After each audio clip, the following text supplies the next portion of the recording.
The unexpected encounter. The twin suns of Doria blazed in the sky, casting an intense orange glow over the barren landscape.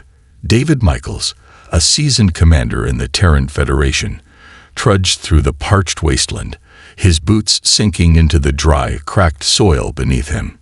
Doria was a dead world, once teeming with life, but now left to rot after centuries of overmining and neglect. It was supposed to be a simple mission, just another reconnaissance job to survey the planet for any remaining resources. What could go wrong? It was supposed to be easy, a routine checkup for a world long abandoned by civilization. David wiped sweat from his forehead, feeling the heat pressing down on him. The harsh ultraviolet radiation from the two suns had already taken its toll on his exposed skin, the discomfort gnawing at his patience. His light blonde hair, once neatly styled, now clung to his forehead in damp clumps. His muscular frame, a result of years of grueling military training, was weighed down by the heavy battle armor he wore. He couldn't help but curse under his breath, irritated by the stifling heat and the endless horizon that stretched before him. "Damn Federation intel," he muttered, glancing over his shoulder at the horizon. No mention of the locals. Should have known better. The mission brief had been simple. Check the planet's resource levels, catalog any remaining materials, and head back to base. No signs of intelligent life. No threats. At least, that's what the data said. But as he ventured deeper into the canyon system, his instincts began to scream. Something felt off. The hairs on the back of his neck stood on end. He paused, taking in the stillness around him. Even the wind seemed to hold its breath, like the world itself was waiting for something. David's sharp blue eyes scanned the ridge above him, his hand instinctively moving to the rifle slung across his back. The canyon stretched on endlessly, its jagged walls towering high, cutting off any possible escape. He frowned, feeling the weight of isolation pressing in on him. A strange feeling of being watched crept up his spine, a sensation that had saved his life countless times in combat situations. It was an instinct that had kept him alive through the bloody wars of the Federation. Something was out there. Without warning, the stillness was shattered. A shrill, high-pitched cry echoed from above, followed by the unmistakable sound of something large moving across the rocky terrain. David's heart raced as he instinctively dropped into a crouch, scanning the cliffs around him. His eyes darted from rock to rock, searching for any signs of movement. The air was thick with tension, as if the very atmosphere itself had turned hostile. And then they appeared. Small, wiry creatures emerged from the shadows, their greenish-gray skin blending seamlessly with the rocky terrain. They were fast, agile, and nearly impossible to spot until it was too late. Their eyes glowed with an eerie yellow hue, and their long pointed ears twitched as they assessed their prey. They were unlike any species David had encountered before. No records, no data on their existence. They were hunters, and he was their target. The creatures charged in a blur of motion, their primitive weapons, spiked clubs, crude spears, and jagged blades, gleaming in the dim light. David didn't hesitate. His plasma rifle was out in an instant, the familiar weight of the weapon comforting in his hands. He squeezed the trigger, sending blasts of energy into the oncoming attackers. The first shot struck one of the creatures in the chest, sending it flying backward in a burst of smoke and sparks. But there were too many of them. David fired again, hitting another attacker in the shoulder. The creature shrieked in pain, but it was already closing the distance. He kicked one of them away, sending it sprawling to the ground, only for another to leap onto his back, sinking its claws into his armor. His breath hitched as he fought to shake it off, but the alien's grip was like iron. A momentary lapse in his concentration cost him dearly. A sharp, blinding pain exploded in the back of his head as something heavy cracked against his skull.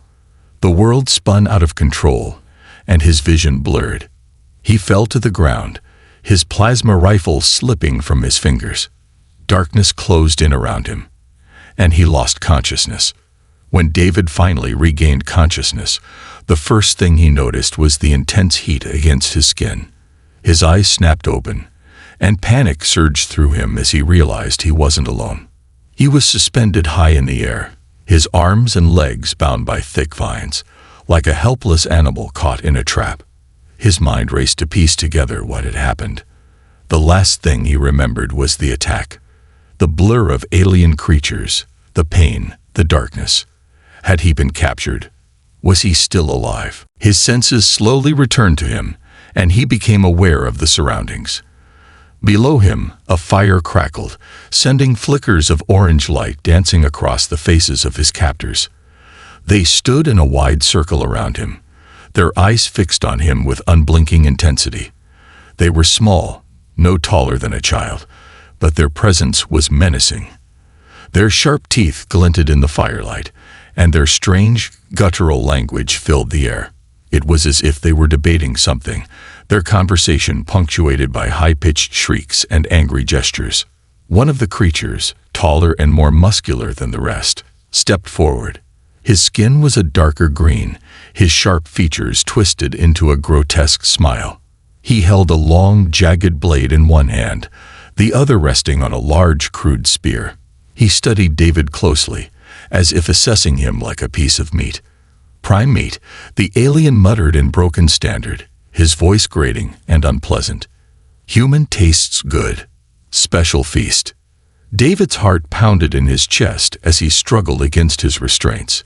His breath quickened, but he kept his composure. He had faced worse odds before, but this was different. These creatures were no ordinary enemies. They were savage, primal, and by the looks of it, not interested in negotiations. "Listen here, you green piece-off," David began, his voice low but filled with authority. "I'm a Federation commander. There's an entire fleet waiting to rain hell on this planet if I don't report back. You don't want to mess with me." The alien leader merely laughed, a deep rasping sound that sent chills down David's spine.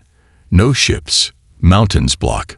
No one find you," the alien leader said, poking David's side with his spear. The threat was clear. He was alone, stranded on this planet with no way of reaching help. David's muscles strained as he fought against the thick vines that held him. His jaw clenched with determination. He had survived wars, prison camps, and hostile alien encounters. He wasn't about to become dinner for a group of primitive creatures.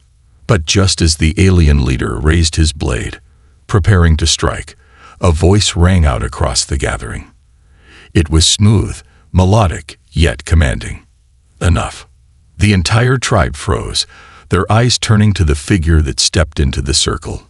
Tall, regal, and imposing, the newcomer's presence radiated authority. She was unlike anything David had ever seen. Her skin gleamed like polished gold under the firelight, and her long silver hair cascaded down her back in smooth, flowing waves. Her eyes, sharp and luminous yellow, pierced through the air with a sense of power that left the others in awe. With a wave of her hand, the tribe parted, and she approached David. Her gaze never wavered as she circled him, studying him with a curious intensity. The tension in the air was palpable, and David couldn't shake the feeling that this was far from the end of his troubles. "This man is far too valuable to become dinner," she declared, her voice smooth but unyielding. David's heart skipped a beat. The alien priestess, for that was the only term that seemed fitting for her, moved with a grace that was almost otherworldly. Her eyes met his, and for a brief moment, the world seemed to pause. "I am Priestess Valera," she said, her voice lilting like a song. "And I find you fascinating." David could only stare at her, his mind racing. What was her game? Why had she saved him from certain death? As she moved closer, the firelight glinted off her golden skin, and David felt a strange pull, a mix of both fear and curiosity. "What do you want with me?" he asked, his voice steady, though his mind was spinning. She smiled, an enigmatic curve to her lips. "Everything, Commander Michaels. I want everything." And just like that, his world had shifted once again. The priestess's plan. David had been in many situations where he was forced to rely on his instincts, but never had he felt such a complex mixture of fear and curiosity like he did now, as the priestess moved closer to him, her golden skin glistening in the firelight. He had no idea why she had intervened, but he knew one thing for certain. He was no longer just a soldier trying to survive a hostile alien world. He was a pawn in a much larger game, and he needed to figure out his place in it before it was too late. Priestess Valera stood before him, her piercing yellow eyes locked onto his, as though she could see straight into his soul. The other aliens, her tribe, remained silent, their eyes downcast in deference to her authority. This was a woman who commanded power and respect, and for the first time since his capture, David felt a shiver of unease run down his spine. He had fought countless enemies in his lifetime. But this was different. There was something about her presence that was far more dangerous than any warrior he had ever faced. "What do you want with me?" David asked, his voice firm but laced with uncertainty. He had no idea how she could have known his name or rank, let alone what she might want from him. He couldn't even fathom how she knew so much about him, but the answer was clear. She was no ordinary alien. This wasn't just some primitive tribe. This was something far more sophisticated, and that made David nervous. Valera's smile was mysterious, almost unreadable. She took a slow step forward, her movements fluid and graceful, like a predator assessing its prey. David instinctively tensed, ready for anything, but she made no move to attack. Instead, she spoke with a calm, melodic voice that made him feel like he was standing on the edge of something dangerous. But he couldn't turn back now. "I didn't save you, Commander Michaels, because I have a sudden fondness for humans," Valera said, her voice holding a quiet amusement. "I saved you because you are a rare specimen. Humans are few and far between in this part of the galaxy. I find you fascinating. Your kind is full of potential." David's eyes narrowed as she circled him, her gaze never leaving him. He strained against the vines that held him in place, his muscles aching with the effort, but they were too thick, too strong. Every time he moved, they tightened, almost as though they were alive, sensing his intentions. His plasma rifle was nowhere in sight, and for the first time in a long while, he felt completely vulnerable. "So what exactly are you planning, Priestess?" David growled, his voice dripping with defiance. "You didn't save me just to have me around as some kind of pet project, did you?" Valera stopped in front of him, her gaze intense, her lips curled into a smile that was more enigmatic than reassuring. "Not a pet project, Commander. You see, my people, the Dreth, were once a mighty civilization, traveling among the stars. But now, we are stranded on this desolate world. Our technology is failing, and we are dying. I have seen the signs. I know that our survival depends on change, on something new." David's brow furrowed. "And you think that I can help you with that?" His voice was skeptical, his training telling him to always question the motives of his captors, no matter how enticing their offer seemed. "Exactly," Valera replied, her voice full of conviction. "Your species, despite your lack of advanced technology, has something my people lost long ago: ingenuity. You adapt, you innovate, and most importantly, you fight. You fight for survival, no matter the odds. It is that tenacity, that fire, that I need. Your kind can help us save the Dreth, if you are willing." David's mind raced.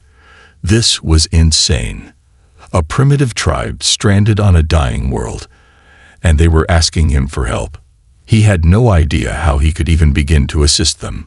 He was a soldier, not a scientist, and certainly not a miracle worker. But there was something about Valera's words, her gaze, that made him pause. It wasn't just her beauty, though it was undeniable. It was the sense of desperation in her voice, the weight of her tribe's plight. They were in need, and he couldn't ignore that.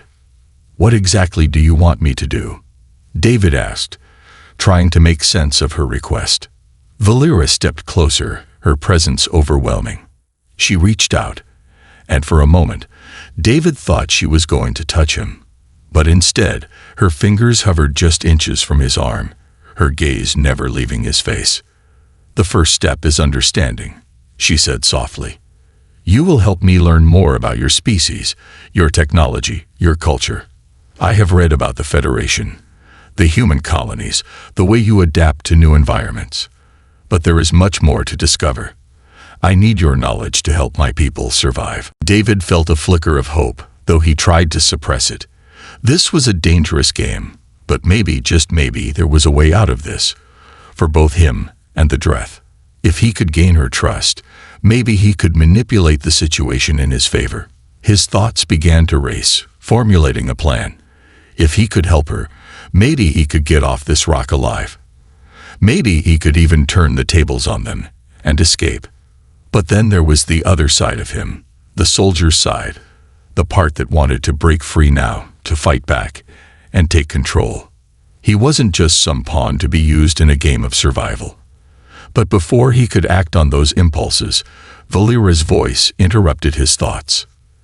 "Do not mistake my words, Commander," she said, her tone shifting.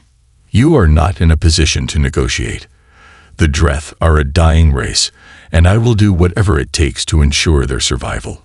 If that means using you, I will. But know this, I believe you can help us.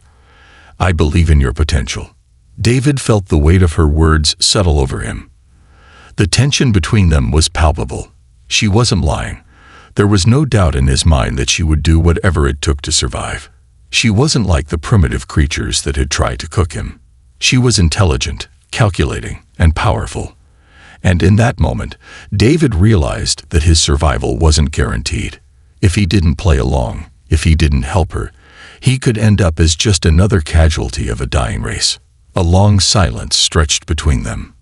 David's mind was a storm of conflicting thoughts, but one thing was clear. He had no choice but to play along for now. If there was any hope of escape, it would have to come from gaining her trust.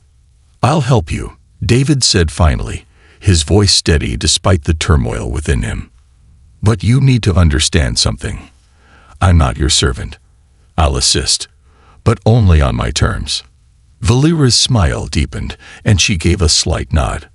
"I expected nothing less, Commander.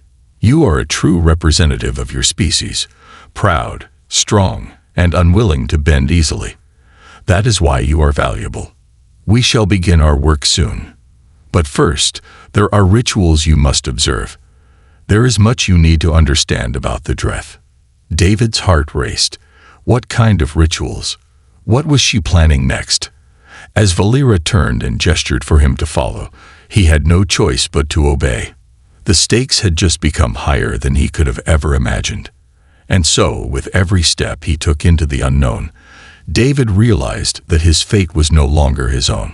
He was caught in the web of an alien priestess's plans, and what happened next would determine whether he lived to see another sunrise, or became yet another footnote in the history of a dying race. Rituals of the Dreth. The moment David stepped into the heart of the Dreth temple, he felt the air shift. The atmosphere was thick with energy, like the weight of 1,000 years of history pressed down on him. The cavernous stone structure had been carved into the mountainside with an intricacy that defied the primitive nature of the Dreth. The walls were etched with symbols David couldn't read, and strange patterns of glowing stones lined the ceilings, casting an eerie amber light that seemed to pulse with life. Valera moved ahead of him, her long silver hair flowing behind her like a shimmering trail of liquid light. She had already begun to speak to him, her voice low and steady, as she explained the rituals of her people, though her words seemed to blur in his mind as he tried to make sense of the strange surroundings. He felt a sense of awe mixed with unease. The Dreth had once been a mighty civilization, capable of navigating the stars, but now they were reduced to this, an isolated tribe, clinging to whatever remnants of power they had left. "You will observe," Valera said, her voice breaking through his thoughts. "You will understand the ways of my people, the ways that have kept us alive for centuries, even as our strength has diminished." David nodded, though he didn't fully understand what she meant by observe. He had no intention of simply sitting back and watching. This was an opportunity, and he wasn't about to waste it. As she led him deeper into the temple, David noticed a strange vibration beneath his feet. The floor seemed alive, almost as though the very stones themselves were humming with an ancient power. They arrived at a large circular chamber, its center dominated by an altar of some sort. The altar was made from smooth black stone, its surface engraved with symbols that glowed faintly. Around it were several stone chairs, their backs high and ornate. At the far end of the room stood a towering stone statue of what David could only assume was an ancient Dreth god, a massive figure with multiple limbs and an unsettlingly abstract face. It looked almost as if the stone had been shaped by the very forces of the planet itself. "This is where the ritual of the moons takes place," Valera explained, her voice taking on a reverent tone. "It is the most sacred of our ceremonies, the one that binds our people to the essence of this world. Tonight, you will witness it." David's eyes narrowed as he studied the altar, feeling an uneasy sensation creep up his spine. He wasn't sure what the ritual of the moons involved, but it was clear that it was important to the Dreth. The intensity in Valera's gaze only reinforced that sense of foreboding. This wasn't some simple ceremony. It was a rite of passage, something that held the very essence of their culture. Valera motioned for David to sit, indicating one of the stone chairs near the altar. As he did so, he noticed several other Dreth standing in the shadows, their eyes fixed on him with a mix of curiosity and suspicion. They were tall and lean, their skin a darker shade of green than Valera's, with sharp features and eyes that glowed with an unsettling yellow light.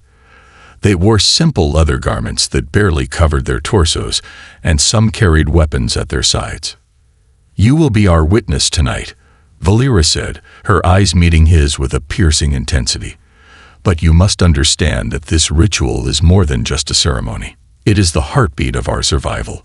Through the moons, we commune with the spirits of the earth, the stars, and the forgotten gods. This is our only way of reconnecting with the power we once had." David shifted uncomfortably in his seat. The air was thick with the scent of incense, and the soft murmurs of the Dreth filled the room like an undercurrent, adding to the already oppressive atmosphere. He had no doubt that Valera believed in the power of this ritual. She was completely immersed in it, but David wasn't a believer. He had seen too many things in his time with the Federation, things that defied logic, to put much stock in the idea of spirits or forgotten gods. Still, there was something captivating about the way she spoke, the way she moved. She wasn't just a leader of a dying tribe. She was a force in her own right, one that could not be ignored. As the ceremony began, the air seemed to grow even heavier.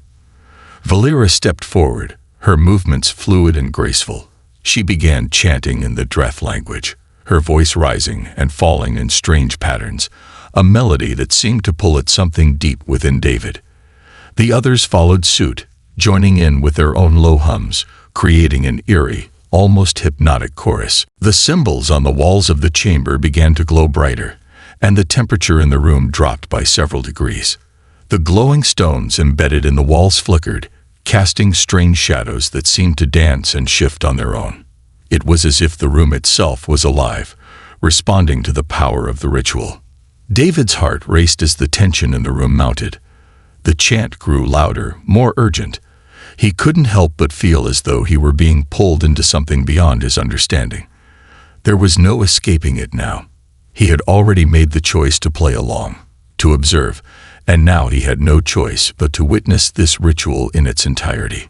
And then, as if in response to the chants, the altar began to glow with an otherworldly light. David's eyes widened as the glow intensified, bathing the entire room in a soft, golden radiance. The air hummed with energy, and he felt a strange tug in his chest, as though the very fabric of reality was bending around him. For a brief moment, he felt disoriented, as though he were floating, disconnected from time and space. Valera's voice broke through his stupor, her tone low and commanding. "Look into the moons, Commander. You will understand what I have lost. You will see what my people are capable of." David's eyes turned to the skylight above the altar, where the twin moons of Doria were rising. They hung low in the sky, casting a soft, silvery light through the open roof. The light filtered through the chamber, creating a surreal glow on the altar. And for a moment, David thought he saw something. A flicker, a vision. It was fleeting, but it was enough to make him freeze. In the brief moment of moonlight, he saw an image of a vast, starry sky, the Dreth ships soaring between the stars. He saw their cities, their technology, their civilization at its height. He saw Valera, not as the priestess she was now, but as a powerful leader, commanding armies, overseeing a prosperous and thriving world. Then the vision shifted, and he saw the collapse, the planet cracking, the Dreth fleet retreating, their once mighty empire crumbling into dust. It was as if he had glimpsed the entire history of the Dreth, all their glory and their downfall in a single moment. The vision vanished as quickly as it had appeared, leaving David breathless and confused. What had just happened? Was it the ritual, or had the moons truly shown him the past, the forgotten history of the Dreth? He wasn't sure what to believe, but the intensity of the experience left him rattled. Valera's voice was soft as she spoke again, her words almost drowned out by the chanting around them. "The moons show us our fate. They show us the path forward, if we are willing to take it." David's mind raced. Could this ritual truly hold the answers? Could the Dreth really turn things around with his help? But there was one thing he knew for certain. The game had changed. The stakes had risen. And now he had no choice but to play along, even if it meant diving deeper into the mysteries of the Dreth, their rituals, and their secrets. As the ritual continued, David realized that his survival no longer depended on just escaping. He would need to learn everything about the Dreth, their history, their culture, and their intentions. Only then would he be able to decide if he could use their desperation for his own escape, or if he would be drawn into their struggle for survival.